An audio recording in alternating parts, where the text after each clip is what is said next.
भारत को आज़ाद कराने में, अंग्रेज़ों से, मुग़ल शासकों से मुक्त कराने में अनेक वर्गों ने, अनेक प्रकार के पत्रकारों और साहित्यकारों ने उल्लेखनीय योगदान किया है।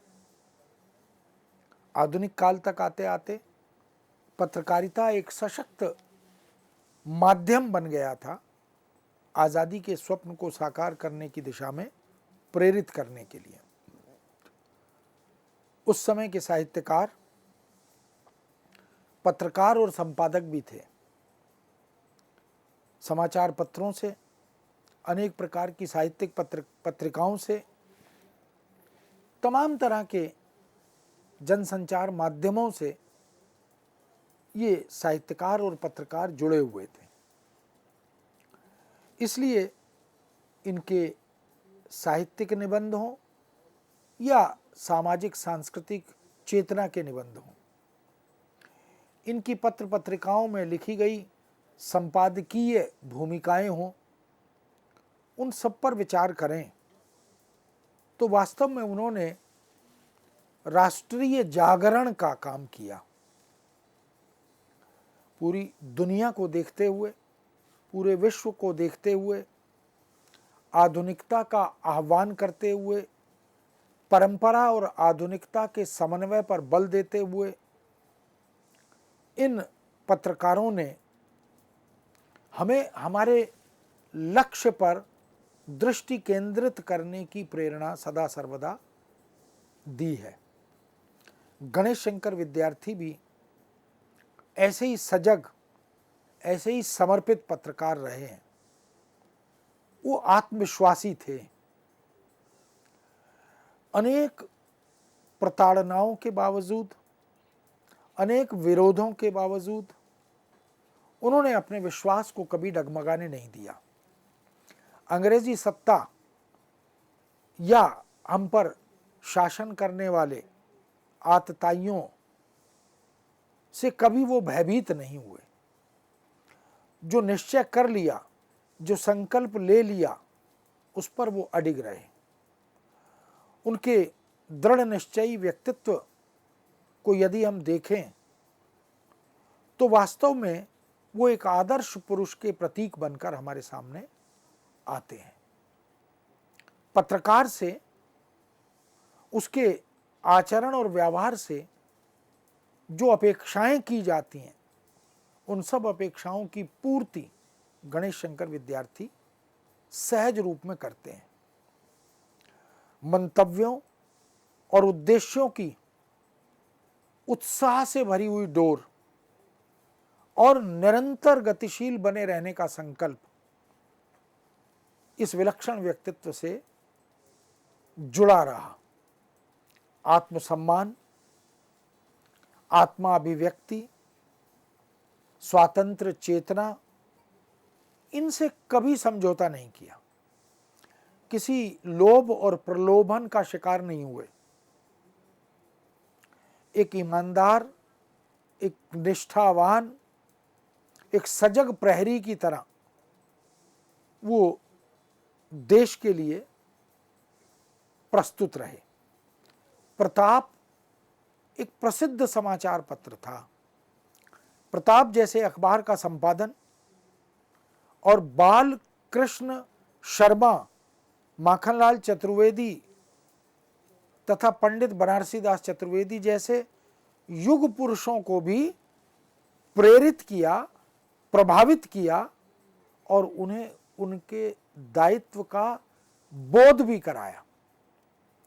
ये था गणेश शंकर विद्यार्थी का व्यक्तित्व, जिन्होंने ऐसे ऐसे विलक्षण साहित्यकारों, रचनाकारों को प्रेरणा दी। अपने संपादकीयों के माध्यम से, अपने लेखन के माध्यम से बालकृष्ण शर्मा, नवीन, जिन्होंने स्वातंत्र चेतना का बिगुल बजाया, कभी कुछ ऐसी तान सुनाओ, एक हिलोर इधर से आए, एक हिलोर उधर से आए, ऐसी जो कामना थी, ऐसी जो इच्छा थी, उनको प्रेरित किया। माखनलाल चतुर्वेदी जो एक फूल की चाह जैसी कविता लिख रहे थे, और कैदी और कोकिल जैसी कविता लिख रहे थे, पंडित बनारसीदास चतुर्वेदी जैसे युग पुरुष, इन सब को गणेश शंकर विद्यार्थी ने अपनी लेखनी से, अपने आचरण और व्यवहार से न केवल प्रभावित और प्रेरित किया, अपितु इनको इनके दायित्व निर्वाह के सूत्र भी प्रदान किए। वास्तव में वो एक आदर्श मार्गदर्शक थे। मानक व्यक्ति के रूप में हम उन्हें हिंदी पत्रकारिता की दुनिया में देखते हैं। नए नए रचनाकार, लेखक, उनको प्रोत्साहित करना। विद्यार्थी जी हिंदी उर्दू की मुहावरेदार और सशक्त भाषा के अधिकारी विद्वान थे, धनी व्यक्ति थे।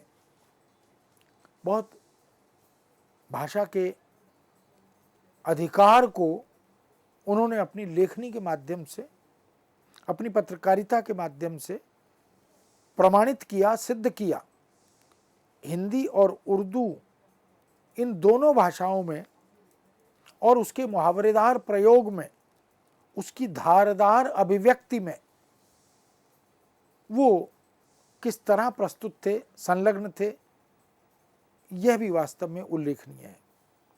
विद्यार्थी जी हिंदी साहित्यकारों और पत्रकारों के विश्व साहित्य की नवीन दिशाओं की ओर उन्मुख होने पर हमेशा बल देते रहे।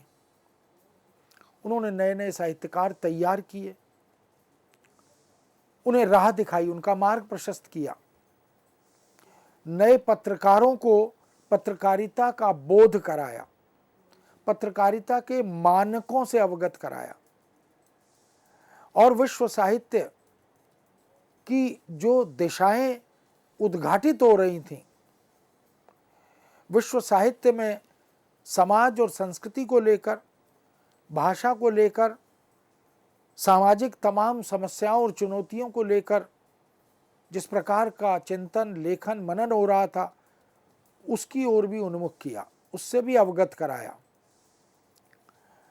विद्यार्थी जी ने नए नए विषयों को साहित्य में स्थान देने का आग्रह भी किया। यह कार्य महावीर प्रसाद द्विवेदी सरस्वती पत्रिका के माध्यम से कर रहे थे।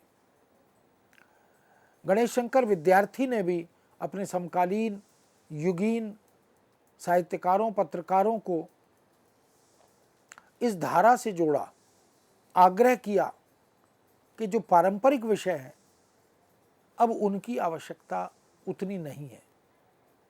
अब आवश्यकता है देश को आज़ाद कराने की, देश को विकसित करने की, देश को आधुनिक बनाने की, देश को उन पारंपरिक रूढ़ियों से मुक्त कराने की। इसलिए उन्होंने हिंदी भाषा को सभी सीमाओं और अवरोधों से बाहर निकाला और अत्यधिक व्यावहारिक और प्रासंगिक बनाने का संदेश भी दिया। खड़ी बोली हिंदी एक सशक्त माध्यम बने, आधुनिकता के आह्वान का मार्ग प्रशस्त करे। इस दिशा में भारतेंदु युग, द्विवेदी युग जो काम कर रहा था, उसी काम को गणेश शंकर विद्यार्थी ने भी बल दिया। हिंदी के प्रचार प्रसार के लिए वे देश के गांव प्रांतों में लोक शिक्षा के पक्षधर रहे हैं। वो चाहते थे कि लोक क्या है, लोक में विद्यमान भारतीय ज्ञान की परंपराएं क्या हैं, शिक्षा के आयाम क्या हैं।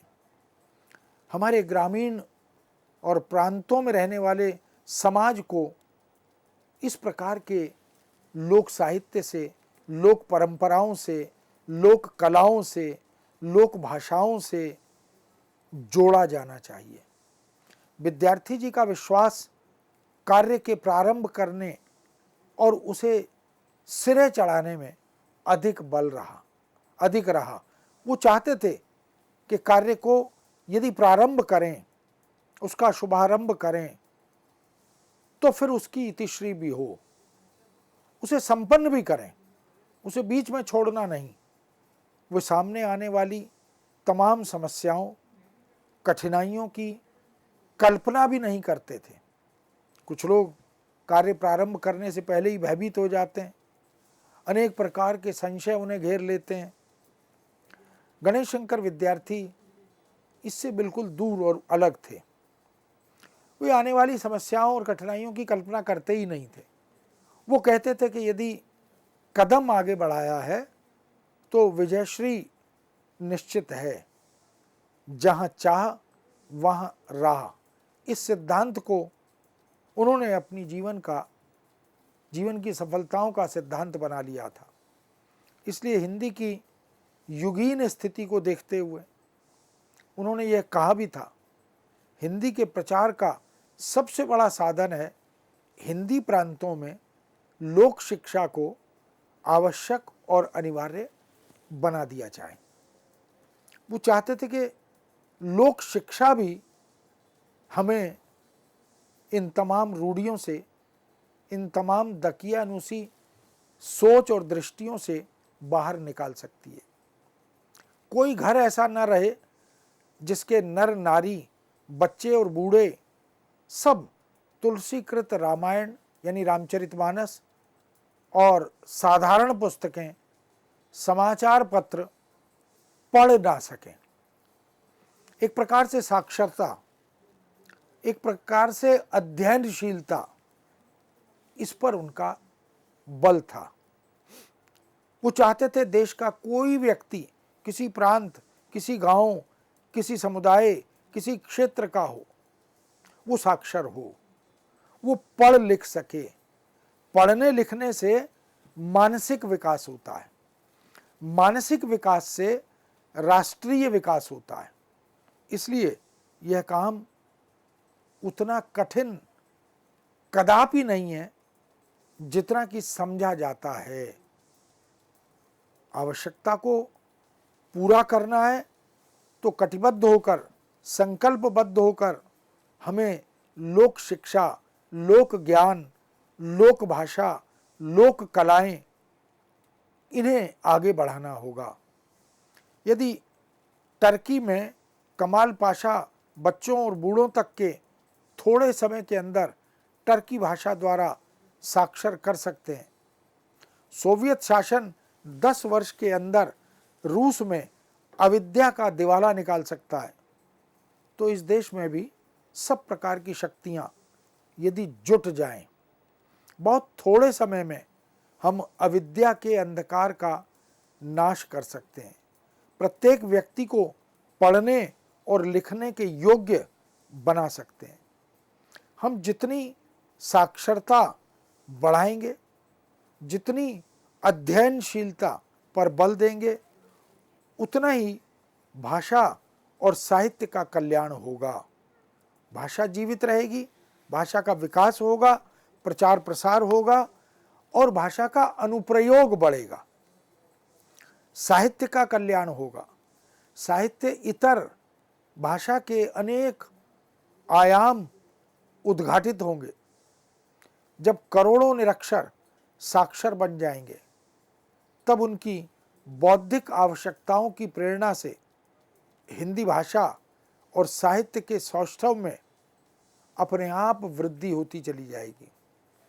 ये जो सोच है, ये जो दृष्टि है, ये गणेश शंकर विद्यार्थी को अपने समकालीन चिंतकों और विचारकों से अलग करती है। वास्तव में हमारे यहाँ व्यक्तियों की शिक्षा को योग्य बनाने के प्रयास बहुत अधिक नहीं हो पाए।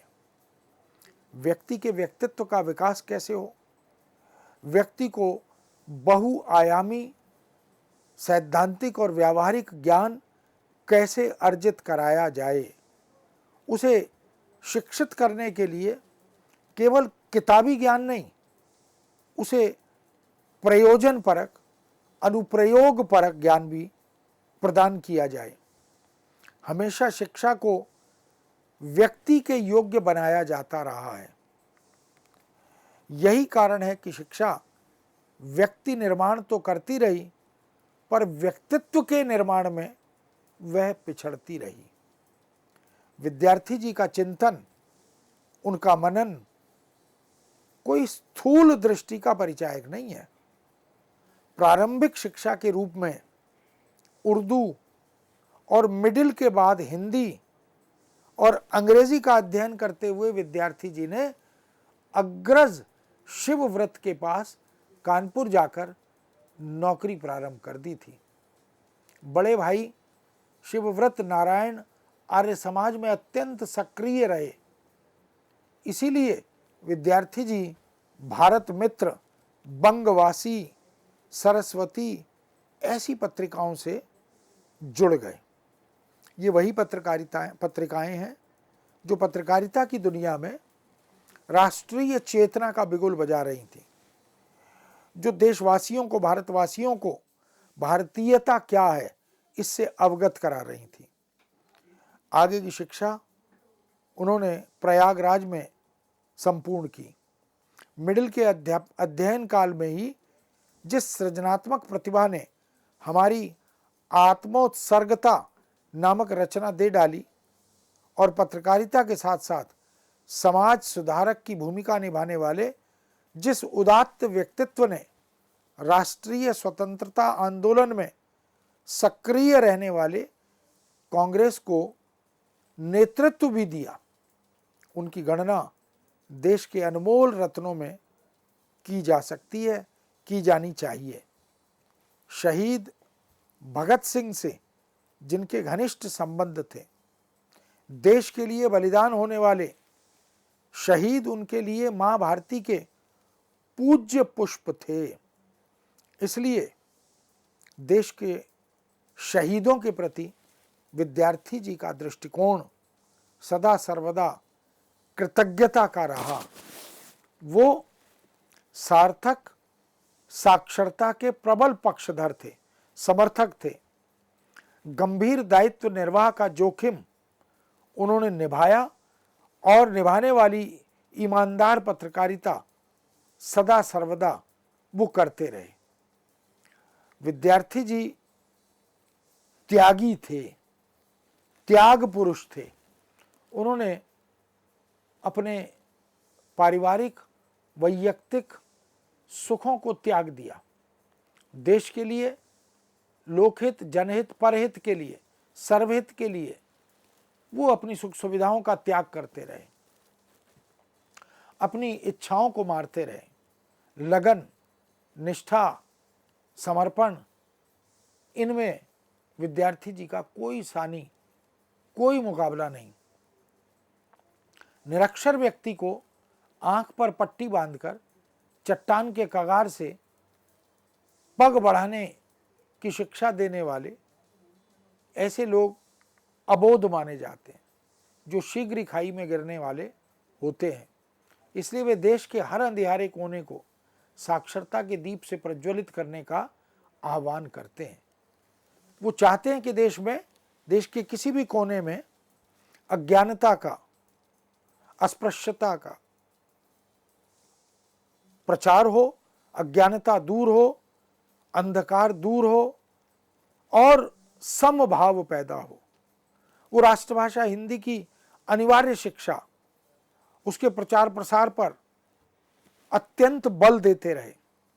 विद्यार्थी जी की विशिष्टता यह भी रही कि वे कोरी आदर्शवादिता या कोरी भाषणबाजी इसमें विश्वास नहीं रखते थे। कथनी और करनी के अटूट संबंध, अभिन्न संबंध के वो निर्वाह करने वाले और उसके पक्षधर थे। मातृभाषा विस्मरण को वे संस्कृति विस्मरण का नाम देते थे। हमारे यहाँ ये कहा भी गया कि मातृभाषा व्यक्ति के व्यक्तित्व को प्रतिबिंबित करती है। यदि मातृभाषा को विस्मृत कर दिया जाए तो एक प्रकार से हम अपनी संस्कृति को ही खो बैठते हैं। उन्होंने अपने भाषणों में विभिन्न भाषाओं, धर्म और संस्कृतियों के विज्ञान, इतिहास, राजनीति और पुरातत्व संबंधी अनेक ग्रंथों के अनुवाद पर भी प्रचुर मात्रा में बल दिया।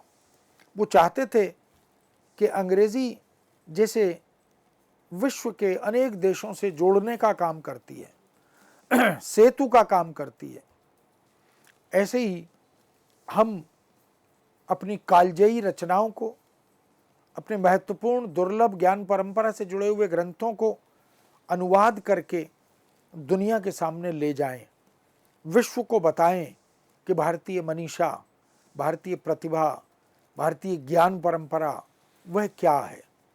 वे उर्दू मिश्रित हिंदी के विकास पर भी ध्यान आकृष्ट करते रहे।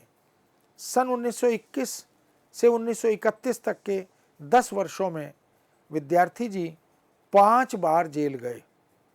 प्रत्येक जेल यात्रा का प्रमुख कारण प्रताप में लिखा गया उनका अग्रलेख होता था।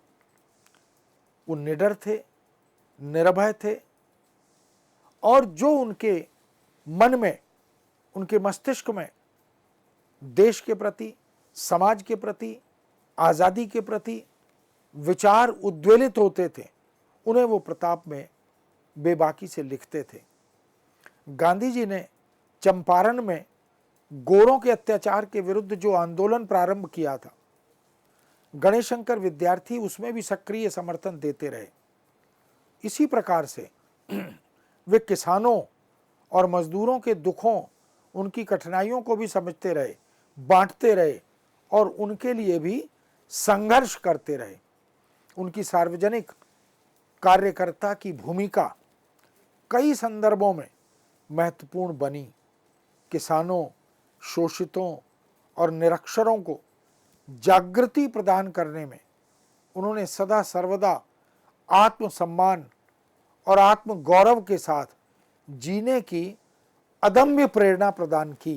उन्होंने स्वयं यह लिखा भी, हिंदू मुस्लिम वैमनस्य दूर करने का एकमात्र यही तरीका है कि ग्राम संगठन के कार्य को हाथ में लेकर बिना भेदभाव के भारत के दीन किसानों की सेवा की जाए। उसी तरह शहरों के मिलों में काम करने वाले लाखों मजदूरों के संगठन को की भी आवश्यकता पूरी की जाए। किसान और मजदूरों का युग अब आ रहा है। थोथी राजनीति से अब काम नहीं चलेगा। विद्यार्थी जी का यह कथन आज भी उतना ही अर्थवान, उतना ही सार्थक और उतना ही प्रासंगिक भी है। वे कहते रहे, भविष्य किसानों और मजदूरों के हाथ में है। जो संस्था भविष्य में राजनीतिक नेताओं की हमारे देश में कभी कभी कमी नहीं रही, इस बात का बोध करती रहे, एक से एक बड़ा कर्मठ और समर्पित नेता इस देश की माटी ने पैदा किया, हमें दिया। पर उनके साथ ही यह भी सत्य है कि आज उन राजनेताओं का अकाल सा दिखाई देता है, जो राष्ट्र के प्रति, समाज के प्रति, सामाजिक विद्रूपताओं को दूर करने के प्रति समर्पित रहे। ऐसे नेताओं को अब हम दुर्लभ पाते हैं। स्वार्थ लिप्सा, सत्ता लोलुपता, इसके झगड़े इस देश की विकृत राजनीति के दस्तावेज बनते चले गए। बिना किसी प्रतिष्ठा, लोभ, प्रचार मोह के बलिदान होने वाले विद्यार्थी जी अब इस एक प्रकार से इस देश में केवल उदाहरण बनकर रह गए, गणनीय बनकर रह गए। उनके आदर्श, उनकी निष्ठा, हिंदू मुसलमान एकता के लिए किए गए उनके प्रयत्न, उनके प्रयास, उनका बलिदान आज और अधिक प्रासंगिक हो गया है। वेदना के स्वर में वह गुंजरित हो रहा है, चारों तरफ उसकी स्वर लहरियां सुनाई पड़ रही हैं। 9 मार्च सन 1931 को जेल से रिहा होने के बाद विद्यार्थी जी 25 मार्च 1931 को हुए हिंदू मुस्लिम दंगों में एकता का प्रयास करते करते शहीद हो गए। 23 मार्च को सरदार भगत सिंह, राजगुरु और सुखदेव को फांसी हो गई। कानपुर में इनकी गंभीर प्रतिक्रिया हमारे सामने आई।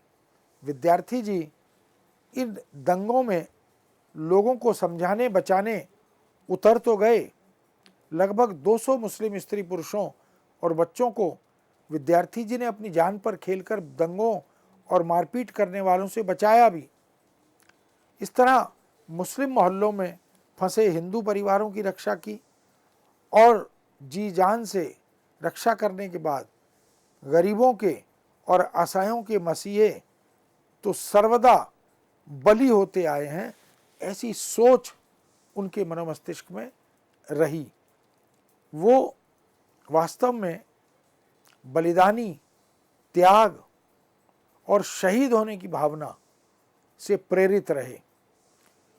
कुछ मुसलमान परिवारों को खतरे से निकालकर सुरक्षित स्थान पर ले जाने के लिए एक अन्य मोहल्ले में जब वो घुस ही रहे थे कि तभी कुछ पथभ्रष्ट, भयाक्रांत तथा मदांध मुसलमानों की भीड़ ने उन्हें घेर कर लाठी और गंडासों से हमला कर दिया।